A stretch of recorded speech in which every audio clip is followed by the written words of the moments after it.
तो देखो भैया, अब जो समय बचा है 1 सितंबर से आप पढ़कर पूरा गेम पलट सकते हो, खेल पलट सकते हो। अगले साल की कहानी बताते हैं। एक लड़का था, मेरे साथ ही पढ़ता था, नाम था उसका श्याम सुंदर।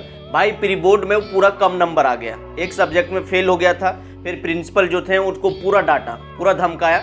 उसके बाद वो लड़का जो है पूरा घर में आया, उसके बाद मेहनत करने के लिए स्टार्ट किया, इतना पढ़ने लगा और सही तरीका से पढ़ने लगा। और विश्वास नहीं करोगे, फाइनल एग्जाम में भाई साहब वो 432 नंबर लाया था और अपने जो स्कूल का सेकेंड टॉपर रहा था। तो देखो यार, आप जब जागो तब सवेरा, अभी लेट नहीं हुआ है। काफ़ी सारा जो स्टूडेंट है वो बोलता है कि यार पहले से हम पढ़ाई करते नहीं आए हैं, छूट गया है, ये हो गया वो हो गया है। 56 तरह का प्रॉब्लम है। आज आपको सुपर आइडिया और सुपर तरीका बताने वाले हैं। बस ये 4-5 काम कर लोगे ना तो आपको 95% लाने से कोई रोक नहीं सकता। आपने भी देखा होगा कि कई सारा जो लड़का होता है जो दिन रात गधा के जैसा मेहनत करता है, पढ़ता है, दिन रात किताब कॉपी में घुसे रहता है, लेकिन फाइनल एग्जाम में उसका कम नंबर आ जाता है। और कुछ लड़का ऐसा भी होता है जो दिन भर इधर खाया घूमा, गर्लफ्रेंड से बतियाया, पार्क गया, हॉल गया, मॉल गया और फाइनल एग्जाम में ज़्यादा नंबर आ जाता है। ऐसा क्यों हो पाता है? क्योंकि वो सही तरीका से मेहनत करता है। तो चलो आज आपको वही सिखाने वाले हैं, वीडियो के अंत तक बने रहो। तो चलो भैया, अगर आप सोचते हो कि गेम पलटते हैं, स्कूल के पोस्टर में, कॉलेज के पोस्टर में, ट्यूशन के पोस्टर में मेरा तस्वीर चमके, मेरा गांव मोहल्ला में मेरा नाम हो, तो आप पढ़ने के लिए स्टार्ट कर दो। कैसे पढ़ना है उसको समझो। एक समय में एक ही सब्जेक्ट पढ़ो। काफ़ी सारा जो स्टूडेंट है वो करता क्या है, जब भी पढ़ने के लिए जाएगा तो वहीं फिजिक्स रख दिया, केमिस्ट्री रख दिया, मैथ रख दिया, बायो रख दिया।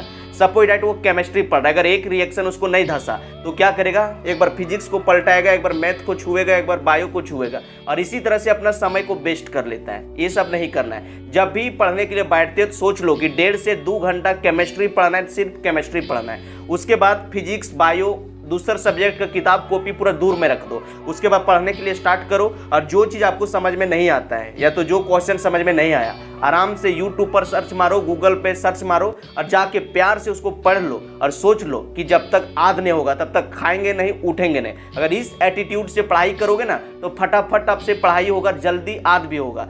देखो यार, मैक्सिमम स्टूडेंट क्या करता है कि जब भी पढ़ने के लिए बैठेगा तो वहीं पर मोबाइल को रख लिया और पूरा वॉल्यूम को तेज कर लिया। अब क्या हुआ, कोई दोस्त, बॉयफ्रेंड, गर्लफ्रेंड या तो दुनिया संसार का कोई रिलेशन उसके पास एक मैसेज कर दिया इंस्टाग्राम में या तो फिर व्हाट्सअप में, टन के मैसेज मारा। फिर वो लड़का जो पढ़ रहा था अब यहाँ से छोड़ छाड़ के फट से जाएगा मोबाइल चेक करने, सोचेगा 2 मिनट चेक कर लेता हूँ। और जब वो चेक करने के लिए जाएगा 5 मिनट के चक्कर में 2-3 घंटा वहीं चैटिंग कर रहा है, बतिया रहा है, हा ही दांत बिदा रहा और समय को खत्म कर लेता है। तो जब भी पढ़ने के लिए बैठते हो तो दूसरा काम करो कि भैया मोबाइल का नोटिफिकेशन सारा बंद कर दो ताकि आराम से पढ़ो। तीसरा काम करो कि जब भी पढ़ाई करते हो तब बीच बीच में ब्रेक लिया करो। काफ़ी सारा स्टूडेंट है जो एक जिलजिला के पढ़ने के लिए बैठेगा, लगेगा एक के बार में हम कबाड़ देंगे। जब पढ़ने के लिए बैठेगा तो 1 दिन के बाद, 2 दिन के बाद उसको पढ़ने का मन नहीं करता। ये काम नहीं करना है। आपको क्या करना है समझो। सोच लो कि 2 घंटा केमिस्ट्री पढ़ना है सपोज दैट, तो उसमें क्या करो कि आपको जो है 40 से 45 मिनट पूरा जम के पढ़ना है। सोच लो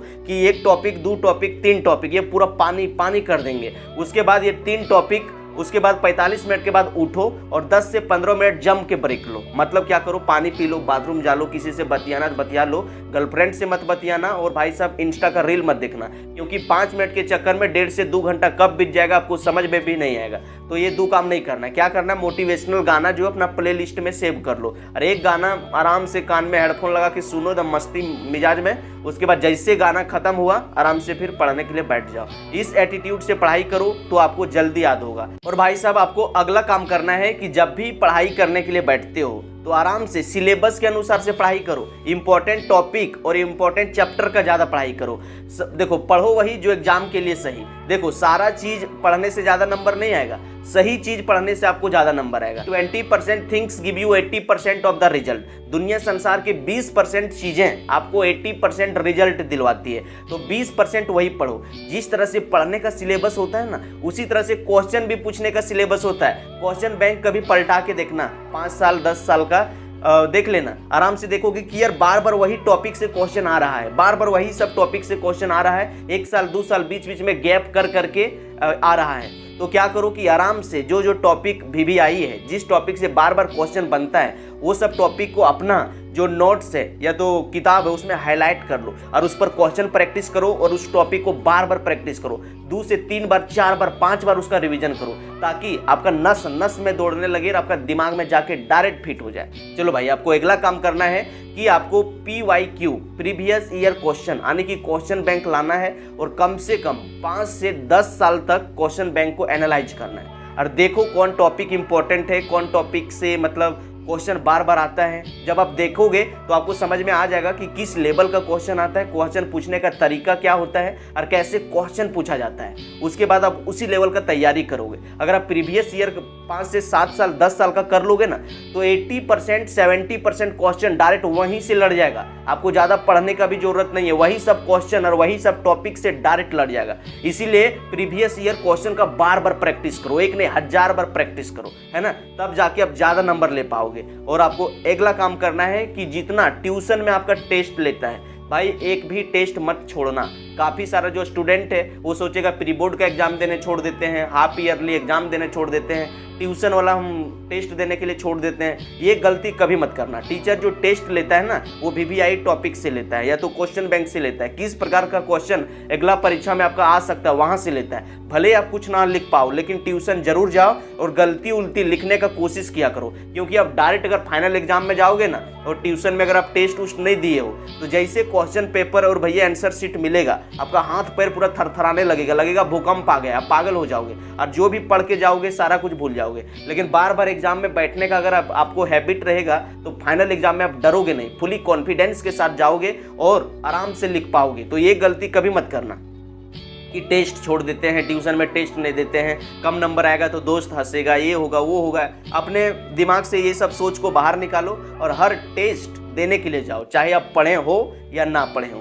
और भाई साहब, आपको अगला काम करना है कि रिवीजन करना है, बार बार रिवीजन करना है, कम से कम 4 से 5 बार आपको रिवीजन करना है। क्या होता है कि काफ़ी सारा जो स्टूडेंट है ट्यूशन में स्कूल में पढ़ाया या फिर वो ऑनलाइन पढ़ा तो नोट्स बना लिया, चुपचाप रख दिया। अब जब एग्जाम आएगा उसी टाइम पढ़ाई करता है। एक रात में जो पढ़ाई करके सुबह जब वो एग्जाम देने के लिए जाएगा उसके बाद जैसे क्वेश्चन पेपर मिलेगा बोलेगा यार इस क्वेश्चन का आंसर मेरा दिमाग में है, मेरा पेट में, लेकिन मेरा मन में नहीं आ रहा है, मेरा माथा में नहीं आ रहा है, मेरा दिमाग में नहीं आ रहा है। ऐसा वही स्टूडेंट को होता है जो रिवीजन नहीं करता है। तो आपको क्या करना है, कम से कम 4 से 5 बार रिवीजन करना है, क्योंकि रिसर्च में ऐसा देखा गया है कि जो चीज़ आप पढ़ते हो 24 घंटा के अंदर आपका ब्रेन 50 से 60% और 3 दिन के बाद 95% भूल जाता है। तो आपको याद ही नहीं रहेगा। आपने भी देखा होगा कि जब ट्यूशन में स्कूल में कोई टीचर पढ़ा देता है, सिखा देता है तो उस टाइम आपको तुरंत याद हो जाता है, लेकिन 1 दिन के बाद, 2 दिन के बाद, 3 दिन के बाद सारा कुछ भूल जाते हो। तो ऐसा हर स्टूडेंट के साथ होता है। खुद को कमजोर समझना छोड़ दो, अपनी सोच के पिंजरा को तोड़ दो,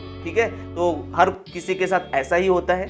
बार बार रिवीजन करोगे, 4 से 5 बार प्रैक्टिस करोगे, तब जाके वो आपका परमानेंट ब्रेन यानी कि सबकॉन्शियस माइंड में फिट हो जाएगा और आप कभी भूलोगे नहीं। तो चलो मिलते हैं किसी नेक्स्ट वीडियो में, तब तक ले take care, best of luck, पढ़ाई करते रहो और जीवन में आगे बढ़ते रहो। और लास्ट में एक शायरी बताना चाहेंगे कि एक छोटी सी बात कहानी बन सकती है, एक छोटी सी बात कहानी बन सकती है। अगर जिद पर आ जाए लड़के तो भगत सिंह, महाराणा प्रताप, और अगर जिद पर आ जाए लड़कियां तो झांसी की रानी बन सकती है, झांसी की रानी बन सकती है। आप किस बोर्ड से हो, कहां से हो और 12th में 10th में कितना परसेंटेज लाना चाहते हो, कमेंट में जरूर बताना।